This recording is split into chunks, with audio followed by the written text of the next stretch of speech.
Salut à tous, nouvelle vidéo Outlook comme chaque semaine. J'espère que vous allez bien et que vous avez passé une très bonne semaine de trading. Bien sûr, avant de commencer, comme à chaque fois, je tiens à remercier la communauté. Merci énormément pour votre temps. Merci pour les likes, les commentaires. Ça fait vraiment plaisir, les amis. N'hésitez pas à me suivre sur Twitter. Vous avez le lien dans la description. Et sans plus tarder, on va attaquer la vidéo. Let's go.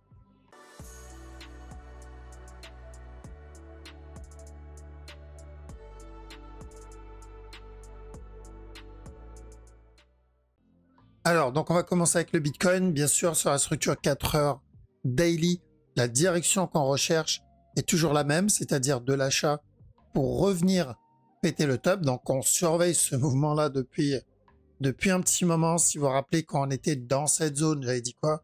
On attend un B et ensuite un drop qui revient péter ce bas-là.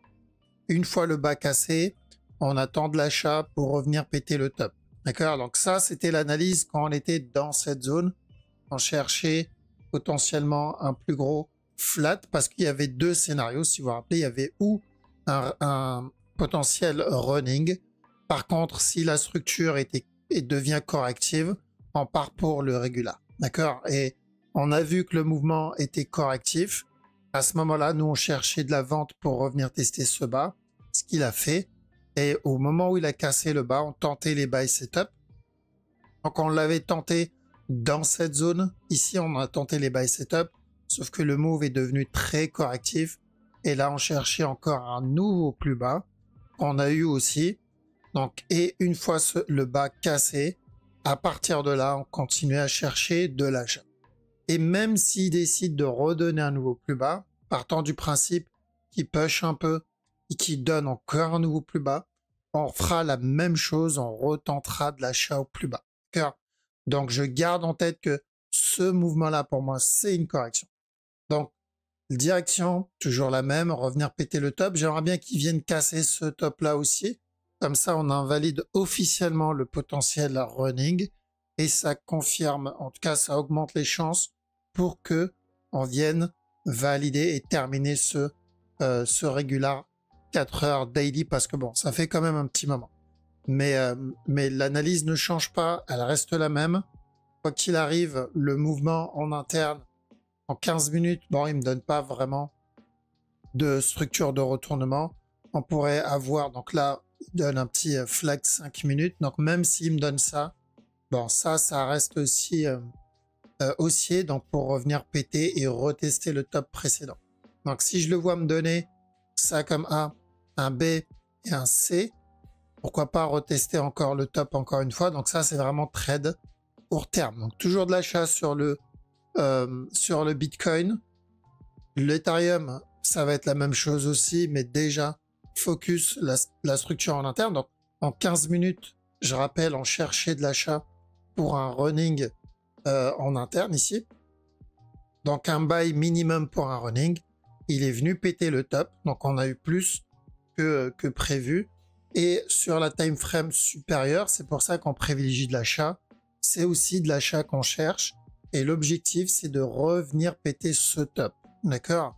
Et sur la time frame encore au-dessus, l'objectif aussi, c'est de l'achat, mais pour revenir péter le top des 4000 $. D'accord? Donc, pour cette raison, on a privilégié plutôt de l'achat sur ETH. Après, s'il revient et il décide de donner un nouveau plus bas, partant du principe qu'il donne un plus gros B, exemple là, il corrige, il donne un nouveau plus bas, ce n'est pas grave. Je privilégie quand même de l'achat pour la même structure parce que le sell ne m'intéresse pas sur ETH tant que le mouvement reste correctif. Et pour le moment il est plutôt correctif. Donc, ceux qui sont dans le buy, que ce soit le buy en interne ici, ou que ce soit le buy pour le plus gros move, il va falloir bien surveiller et manager la structure une fois le top cassé, parce que il y a toujours la chance d'un regular flat comme on l'a obtenu ici, si vous vous rappelez. D'accord? Donc, même direction pour ceux qui ne veulent pas se prendre la tête, ça va être de l'achat pour revenir péter le top. BNB, alors BNB, j'attends qu'il termine sa structure ici parce que même si on connaît la direction, sur ce move, c'est-à-dire revenir casser ce top, donc les 645 $, J'attends toujours de voir si on va obtenir un plus gros flat ou si on va rester sur un contracting flat. D'accord? Les deux annoncent la même direction, mais ça ne m'intéresse pas de le prendre si je reste dans cette zone. J'ai besoin d'un nouveau plus bas ou un bas ici, ou l'idéal, revenir tester ce bas-là. En 15 minutes, il n'y a rien. On n'a que des mouvements agressifs pour le moment. Si on regarde bien, on n'a que des moves agressifs. Donc, je le laisse faire ce qu'il a à faire. Je vois qu'en petit time frame, genre 5 minutes, il y a peut-être un petit buy qui se prépare ici. D'accord? Pour un push, mais bon, c'est de la petite time frame. Ce qu'il donne ici en 15 minutes, ça ressemble un peu à ce que a donné le Bitcoin en 1 heure, je crois. Il me semble que c'était en... Ouais, ça doit être 1 h 30 là-dedans, là. Donc, le up qui était plutôt correctif. Ici, ensuite, une grosse impulsion. D'accord?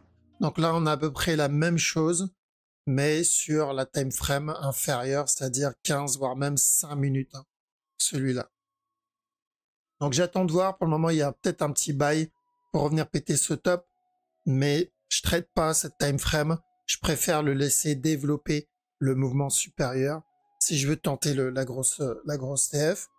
On a le dot. Le dot, il pump doucement, mais sûrement. Donc notre objectif final, c'est qu'il revienne péter le top. Le problème, c'est que plus il continue à range dans cette zone et plus il y a de chances qu'on obtienne une structure un peu plus complexe. Donc s'il vient casser ce top-là, on fera attention à un plus gros flat. D'accord? Un A ici, un B ici, et ensuite un C avant le push. Donc on fera attention à ça, évidemment, mais le mouvement, on va le considérer quand même comme une grosse correction. Je rappelle la structure sur le long terme. Ce mouvement-là, pour nous, c'est un gros A. D'accord? Et ce qu'il donne en interne, c'est juste une correction interne. S'il push, on considérera quand même le mouvement comme une correction pour un plus gros B, un C et ensuite le buy. Donc on a besoin de ça si on veut continuer le buy. Donc on avait acheté ce mouvement-là et l'idée c'était qu'il termine une structure corrective. Donc ici il avait donné un regular flat avant le buy. Donc là j'ai besoin de la même chose si je veux continuer ce buy-là. Donc c'est vraiment trop tôt et considérer le mouvement qu'il est en train de donner ici comme une correction. D'accord? Et donc à chaque nœud plus haut, on risque encore un autre push. Donc si on achète une correction. Ça va être la même chose en interne. Par contre, la structure est différente sur la plus grosse time frame sur le GLD. Nous, ce qu'on cherche là-dedans, c'est un regular flat. Donc le A, le B. Si vous vous rappelez, quand on était ici, on cherchait de la vente pour revenir péter ce bas-là. Même quand on était en bas, on avait dit quoi? On cherche un B, et ensuite un C, et ensuite un up. Donc au final, on est en train de faire à peu près ça. On a eu le B, on est en train de faire le C. Maintenant, tant qu'on ne pète pas le bas précédent, c'est-à-dire les 22 $, on cherche de l'achat pour revenir tester les 78 $. Mais ça, c'est du daily. En 1 heure et 4 heures, ça n'empêche pas qu'il termine déjà sa structure corrective. Et si vous vous rappelez, on avait dit attention à ce A. Ici, il y avait de la vente pour un C qu'on a eu. Et après, on a dit tant qu'on ne pète pas le bas précédent, les 35 $, on cherche de l'achat pour revenir péter le top, donc des 43 $. Et pour le moment, ça se passe pas trop mal. Il y a eu un potentiel buy ici. Si vous vous rappelez, je vous ai dit attention à ce A, ce B. On cherche de l'achat pour un running flat minimum. Au final, on a eu bien plus que ça et tant mieux en espérant qu'il viendra toucher et tester notre objectif. Donc s'il donne un autre plus bas ici en 15 minutes, donc c'est du 15 minutes, ça concerne ceux qui tradent la petite time frame, on peut partir pour encore un autre push en espérant qu'il vienne valider ce régular 4 heures, 1 heure. Le Litecoin aussi, ça se passe très bien. Donc quand je vous ai dit que ce mouvement-là, on privilégie plutôt de l'achat, l'objectif c'était qu'il revienne tester les 84 $. Et pour le moment, ça se passe bien. On n'est plus très loin de l'objectif. Je prendrai quand même un peu de profit. Je montrerai un peu les break-even. Et attention, une fois le top cassé. Donc, même objectif, même direction. Pour le moment, ça se passe bien. Je prendrai quand même des TP au cas où. D'accord? On peut avoir une structure plus complexe, même si c'est rare. Mais on se protège. C'est toujours une bonne chose de se protéger dans une structure, le sol, il y avait deux scénarios possibles sur ce sol, les deux annonçaient la même direction. Premier scénario, c'était que il a terminé son regular flat, donc le A, le B, un C ici. Dans ce cas-là, il viendra péter le top directement, d'où cette ligne, parce que c'est l'objectif. Et l'autre scénario, c'est qu'il donne... Donc ici, on cherchait, nous, de l'achat qu'on a eu. Et on avait dit attention, parce que tant qu'on n'a pas pété ce top, on risque un autre plus bas. Et ensuite, il vient péter le top. Alors, donc, si je mets les deux scénarios, c'était la même direction. L'objectif, c'était revenir péter ce top-là. Donc, on a eu la cassure du top. Par contre, je ferai attention quand même, parce que même si ça, on l'avait vu comme un scénario possible, ça reste dégueulasse. D'accord? Mais on peut le considérer comme un regular flat terminé, effectivement. Donc, maintenant que le top est cassé, on prend du recul parce que notre objectif ici est atteint. Et on surveille la structure supérieure. D'accord? Donc, ce qu'on risque pour le prochain move et ce qu'on aimerait avoir pour le prochain move, c'est que déjà, même s'il monte un tout petit peu, on aimerait avoir un petit drop. D'accord? S'il veut son push. Au moins pour un running flat là-dedans. On considère tout ce qu'il fait comme un B, comme une correction. D'accord? Tout ce qu'il va faire, on va le considérer comme une correction. L'autre possibilité, c'est que tout ça, c'est une correction. Donc, tout ce mouvement-là, c'est un B. On va avoir une fin de structure et ensuite encore un nouveau plus bas. Faut pas aller très loin pour voir de quoi je parle. Regardez ce mouvement-là. D'accord? On a eu cette impulsion, un drop. Donc, on peut avoir cette impulsion, un drop. Et ensuite, ce 1, 2, 3. Ce 1, 2, 3 ici. Et nous, dans cette zone, on cherchait de la vente minimum pour un running flat. Et là, qu'est-ce que je viens de dire? On cherche de la vente minimum pour un running flat. D'accord? Et si ce n'est pas un running, mais plutôt un régular, ici on a dit la même chose, il viendra péter ce bas. Bah là, c'est pareil. Donc, on doit faire attention dans cette zone. D'accord? Évidemment, il n'y a pas de raison de sortir du buy, mais il y a une raison de prendre les TP. C'est pour ça que l'objectif, c'était 159. Le reste, s'il donne plus, c'est bonus. D'accord? Faut pas rentrer dans le trade plus bas, prendre le mouvement, ne pas prendre de TP, et quand le mouvement se retourne et qu'on se retrouve à zéro, commencer à s'en mordre les doigts. Ça marche pas comme ça. On se paye, on avait un objectif, on prend de l'argent sur cet objectif et on peut laisser une partie tourner au cas où il décide de donner plus. En petit time frame, il n'y a rien. Au moment, il n'y a pas grand chose. On va attendre la suite pour voir. Le VET, il a validé ça plutôt comme un flat. D'accord? Donc, revenir péter ce top-là. Et je ne sais pas si on a cassé le top précédent. On a cassé le top précédent. Donc, ça, c'est une bonne chose pour la grosse time frame. Et j'avais dit quoi? J'avais dit on privilégie plutôt de l'achat sur le VET. Pourquoi? Parce qu'il y avait une chance d'obtenir un running ici, voire même un plus gros running sur la plus grosse time frame, ou même notre structure qu'on recherche à la base, c'est-à-dire la cassure du top. D'accord? Donc revenir tester les 5 centimes, ça c'est l'objectif, donc le précédent top, et vaut mieux tenter les buy setup en interne. Que ce soit le petit running, le gros running ou le gros regular flat. Donc même si on chope juste un petit morceau, ça nous laisse l'opportunité pour mettre un break-even et de prendre des TP, ou en tout cas protéger le trade. Comme ça, s'il se retourne, bon bah on aura tenté et on retentera à chaque nouveau plus bas.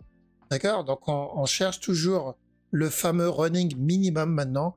Et notre objectif final, évidemment, c'est revenir péter le top. Donc ceux qui ont pris le buy sur le VET, par exemple sur cette structure qui était clairement pas dégueulasse, ceux qui ont pris dessus, voilà, il y a largement le temps de mettre un break-even sur ce move, en tout cas protéger son trade, se payer son stop, une partie du stop, peu importe. On prend une décision pour se protéger du running flat, mais pas de changement sur la direction. Bon, il a avancé un peu moins que les autres. Bitcoin, c'est celui qui a explosé, j'ai l'impression un peu plus que les autres. DOT, il a pas mal bougé aussi. EGLD un peu aussi, mais on reste quand même, mine de rien, dans la même zone. Litecoin, une fois que le top cassé, vous devez faire attention parce qu'on est toujours dans un range. Hein, n'oubliez pas, ce mouvement-là, c'est un range. Donc, une fois le top cassé, ben, on va faire attention encore à un drop si on veut le push derrière. Donc, on se protège contre ça. Mais bon, déjà l'objectif, c'est revenir tester les 84 $. On est très loin, on est à 83, sachant qu'on venait de 78, ça fait quand même un beau petit trade. Donc GG à ceux qui ont tenté et qui ont réussi à avoir le move. Pareil sur le Bitcoin, si vous êtes dedans, pensez à bien manager le trade. Donc plus qu'à espérer que le mouvement qu'il est en train de donner, le push qu'il est en train de donner, ça fait partie du début de cette structure-là, c'est-à-dire la validation de notre régular. Ça va être déjà 60, 50 ou 60 jours qu'on attend. Bon, je pense qu'on a été bien patient, ça fait 64 jours. Donc espérons que ça va être le départ. Mais même si, voilà, on prend le scénario le plus pessimiste et qu'il décide de donner un nouveau push, un nouveau plus bas, on retentera au plus bas parce que le move reste correctif. D'accord? Donc toujours de l'achat sur la majorité des cryptos, pas de changement là-dessus. L'objectif, c'est le précédent top. On continue à patienter, à prendre les setups quand on en voit. Et voilà. Donc on va attaquer le Forex. Donc Forex, en 1 heure, la structure sur votre CAD est bien validée. Donc on cherchait un drop pour un running flat et ensuite un push pour revenir péter le top.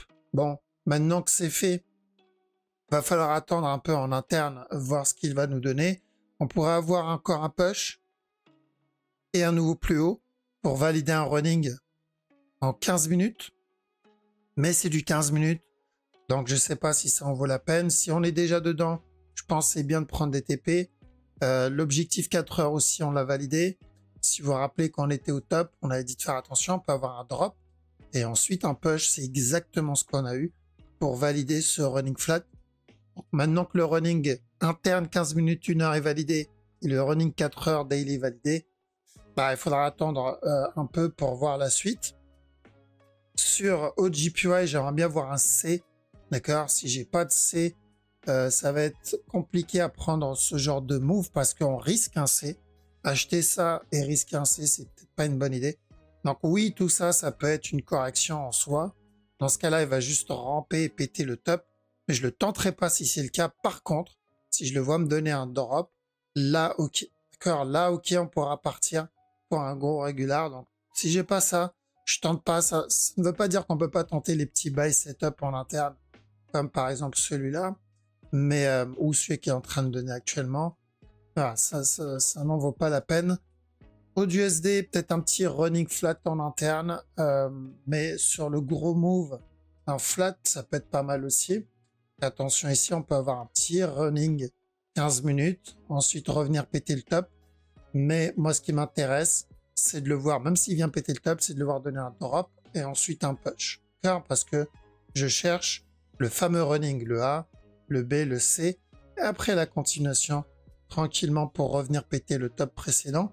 4 CHF, on a eu un bon petit régular flat ici. J'attends qu'il termine son arène. Je sais qu'on cherche de l'achat pour revenir péter le top, mais la question c'est comment est-ce qu'il va venir donner un nouveau plus bas avant de casser le top, ou est-ce qu'on va avoir un plus gros flat avant de casser le top. D'accord? Donc ça va être la petite time frame qui m'intéresse. Ça ne veut pas dire qu'on peut pas prendre les buys comme on l'a vu ici, mais il faudra rester vigilant par rapport à la grosse structure. 4 GPY, donc comme les autres GPY, je pense lui il a validé le running. On cherchait un drop pour minimum un running flat. Je pense qu'on l'a fait.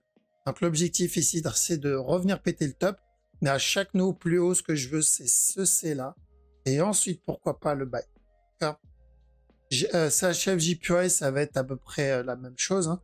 Donc on a eu le drop potentiellement pour le C, du running flat là-dedans. Donc maintenant, objectif, c'est de revenir péter le top précédent. Et après, on surveillera, comme pour les autres JPY, c'est-à-dire un plus gros C. Alors le DAX, on a eu un petit flat ici, en tout cas une petite correction pour revenir péter le top. Donc ça, c'est fait. Maintenant, ce qui m'intéresse, c'est de voir s'il nous valide la plus grosse structure, d'accord? Parce que nous, on cherchait là-dedans de l'achat, mais on voulait juste qu'il revienne tester le top. Et après, pourquoi pas un plus gros C avant la cassure du dernier plus haut. On est venu casser le dernier plus haut, donc maintenant, à partir du moment où on a pété ce top, à chaque nouveau plus haut, on doit faire attention à future running. D'accord? Mais voilà, je pense qu'on en est loin encore. Mais prochain move, ça va être sur la petite time frame. Il faudra surveiller. Si je le vois corriger, si je le vois corriger, pourquoi pas un push Même si c'est juste pour une structure corrective, c'est pas très grave, mais au moins un petit push. Donc pour les prochains jours, là on le verra probablement traîner dans cette zone et ensuite se retourner pour nous donner ce B et cette structure corrective. Le DXY, j'aimerais bien voir un running à partir de maintenant. Par contre, il y a le plus gros, hein, n'oubliez pas. Donc quand on était ici, on cherchait de la vente qu'on a eu. Ensuite, on a dit de l'achat qu'on a eu. Et après, on a dit de chercher de la vente pour un running. Et je pense qu'on est dedans. Et ensuite de l'achat. Donc dès que le running est terminé, dès que le C est terminé, celui-là, on pourra chercher de l'achat pour revenir péter le top. Par contre, en 1 heure ici, donc attention, on peut avoir un running flat aussi, un A, un B, pour avoir un push pour un C et revenir tester le bas.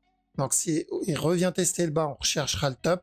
Mais s'il continue et pète ce top-là, on pourra aller directement pour la cassure du top. Donc toujours le même running. Le Nasdaq, on a cassé le top précédent. Donc ceux qui ont pris le buy pour ce running-là ou le petit regular flat ici, bon, il n'y a toujours pas de raison de sortir vu qu'on a repris du momentum sur ce move. On a encore du momentum sur ce move, mais on doit quand même rester vigilant parce que on a cassé ce top-là. Peut très bien continuer à push, d'accord, mais on doit faire attention à un C d'un running à un moment ou à l'autre. Et le problème, c'est que le running, il peut très bien le faire à partir de maintenant ou continuer à push encore et le donner plus tard, d'accord. Donc si on n'est pas vigilant, on peut se faire avoir sur ce genre de move. Donc on TP, en tout cas on se paye et on laisse une partie tourner. Pour le moment, il n'y a pas grand chose à faire, il n'y a ni buy ni sell, en tout cas dans cette time frame. Sur le 15 minutes, il doit y avoir un petit B qui se prépare, mais c'est de la petite time frame. Donc nous, on a besoin d'une structure qui se développe un peu plus si on veut continuer. Donc on a pété le top, mais on doit rester vigilant et faire attention à un running. Road, donc on cherchait de la vente, nous, je crois qu'on l'avait vu sur Zoom avec les élèves. Donc on cherchait un C ici, et ensuite on a dit de faire attention derrière pour de l'achat. Toujours pareil, tant qu'on n'a pas pété ce bas, donc on cherche un buy pour revenir péter le top et après encore un nouveau plus bas. Alors s'il casse le bas, on ira pour un running. Pour le moment, regular flat. On a un EuroCAD où on va chercher de la vente sur ce move au moins pour un running. D'accord. Donc l'objectif, c'est un gros running avant le push. Il peut très bien donner des petits drops en interne, mais ça, c'est pas grave, ça changera pas le gros mouvement qu'on cherche. Donc j'ai besoin du gros running si je veux continuer le buy dessus. Euro JPY, donc c'est comme pour les autres JPY. Attention à chaque nouveau plus haut. Tant que j'ai pas ce gros drop, ça ne m'intéresse pas. D'accord? Comme j'ai dit, je sais que tout ça, ça peut être juste une correction ou un pullback, mais je ne vais pas le trade à l'achat pour ça. J'ai besoin d'un C. S'il me donne un C, je rentre à l'achat. S'il n'y a pas de C, tant pis. Je surveillerai que j'attendrai que la structure se termine. On a Euro NZD où on cherchait un petit flat sur ce move. Donc on a dit de faire attention à un up.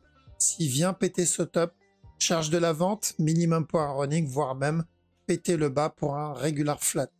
Alors je pense qu'on n'a pas cassé le top, donc je pense qu'il est parti pour un contracting. Après ça dépend peut-être aussi des brokers. La majorité des brokers l'ont peut-être cassé, j'ai pas vérifié. Mais si on l'a pas cassé, contracting flat. Mais quoi qu'il arrive, c'était baissier, que ça soit regular ou que ce soit contracting. Bon, ou running, c'était clairement baissier. On a pété le bas. Pas vraiment grand-chose. Il n'y a pas grand-chose à faire ici. Le moment est déjà parti. Il y a peut-être un running qui se prépare. On peut avoir encore un autre push. Encore un autre drop. Donc, c'est encore baissier en petit time frame. Donc, j'attends de voir. Euro USD, on a eu on a eu un push, une impulsion. Dessus, par contre, attention, tant qu'on pète pas ce top, je ne supprime pas la possibilité d'un plus gros running flat là-dedans. D'accord? Donc je le garde en tête. Certes, il n'est pas très propre, mais par règle, je fais attention à ça. Et si c'est un running flat, dans cette zone, normalement, on devrait déjà avoir des réactions pour revenir tester ce bas. Par contre, si je le vois corriger là où il se trouve, j'oublierai le running et j'irai pour la cassure du top. Et tant que je n'ai pas ça, voilà, c'est risqué, il y a toujours le potentiel drop pour le running. Ensuite, on a GBP Aude sur ce move en 1 heure. Il y a une petite correction qui se prépare ici. D'accord? Donc on a dit de faire attention à un running, mais je pense que le running devient un flat classique.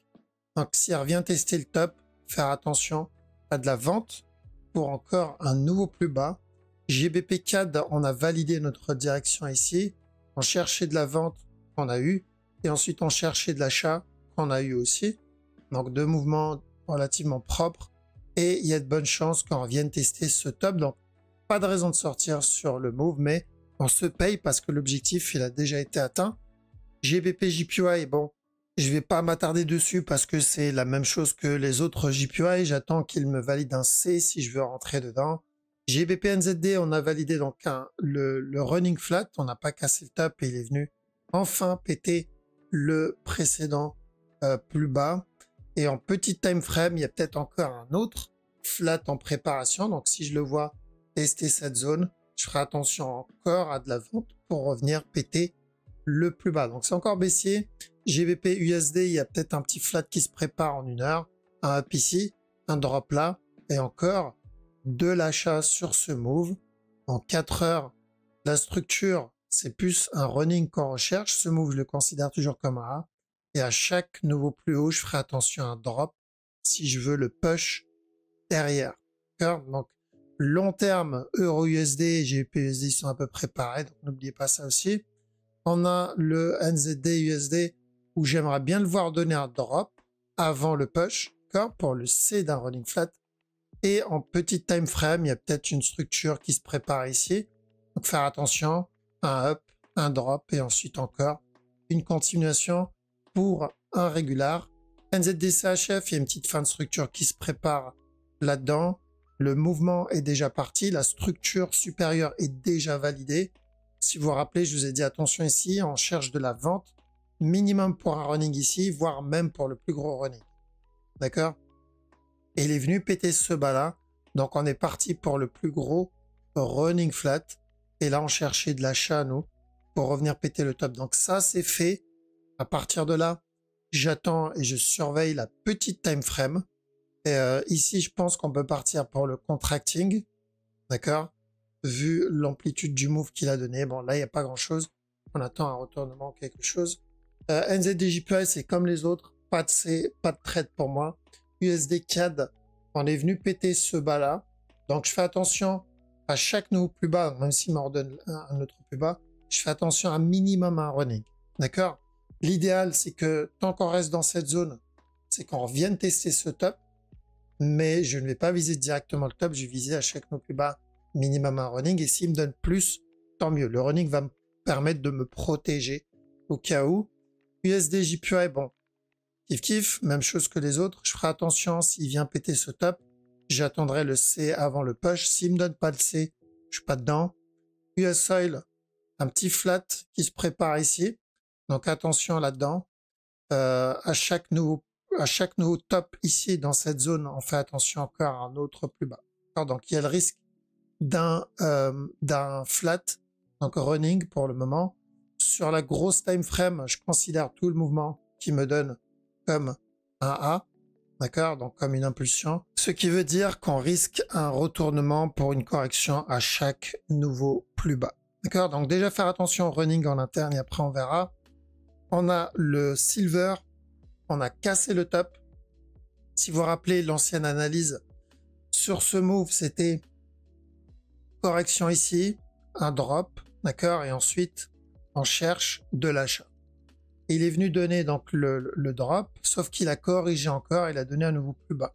Et à partir de là, il n'y avait que deux possibilités. Donc, ou il vient péter le top directement, ou sinon, on aura un plus gros B. Un up, correction ici, un dernier plus bas, et ensuite la cassure du top. D'accord? Donc, je ne supprime pas la possibilité que plus tard, on ait un running flat. D'accord? Ça, je ne supprime pas. Plus tard, on ait une structure corrective plus grande. Mais si on est déjà dedans, si on est rentré dedans, bon, il n'y a pas vraiment de raison de tout couper. On laisse une partie tourner au cas où. Plus par rapport à la structure supérieure. Je ne sais pas si on a déjà... Ah, on a déjà cassé le top. Okay. Donc, bien prendre des TP ici et bien manager le trade sur ce mouvement parce que on a déjà cassé le top. Je crois que, voilà, ce top-là, cette flèche-là, on l'avait mis à l'époque quand on était tout en bas. Donc, c'était en 2022. Donc notre objectif de 2022, on l'a atteint. D'accord, on l'a touché et ça a mis du temps. Donc on fait attention sur ce move, le drop, si c'est juste un pullback, bon bah à ce moment-là, on a déjà fini cette structure. Mais s'il fait partie d'un running en cours, c'est là où vaut mieux avoir déjà préparé son petit break-even. Le gold, donc je pense qu'on viendra péter le top aussi. On cherchait ça à la base, hein, si vous vous rappelez. On a eu ce drop, on a eu ce up et on avait dit de chercher de la vente ici, qu'on a eu. Et ensuite de chercher de l'achat pour revenir péter le top. Il a donné un dernier push. Et ensuite là, c'était la même analyse que pour le silver. Cassure du top directement. Ou si c'est correctif, on pourra avoir un dernier push avant la cassure du top. Donc ça restait haussier. Par contre, on n'a pas encore cassé, donc l'analyse ne change pas. C'est où on va venir péter le top tout de suite, où on aura un plus gros C avant de venir péter le top. Bon, vu l'amplitude du move et l'agressivité du move, il y a de bonnes chances qu'on vienne péter le top directement. Parce qu'il aurait fallu que ce mouvement-là soit beaucoup plus correctif, un peu comme ici, si on voulait le considérer comme un B. Mais on fait attention à chaque nouveau plus haut sur ce move, parce que comme pour le silver, on a atteint notre top, donc notre objectif. Lui, on l'a atteint depuis un petit moment aussi. Ce qu'on trade ici, c'est uniquement ce morceau-là. Et à chaque nouveau plus haut, on risque un retournement, on risque une grosse correction.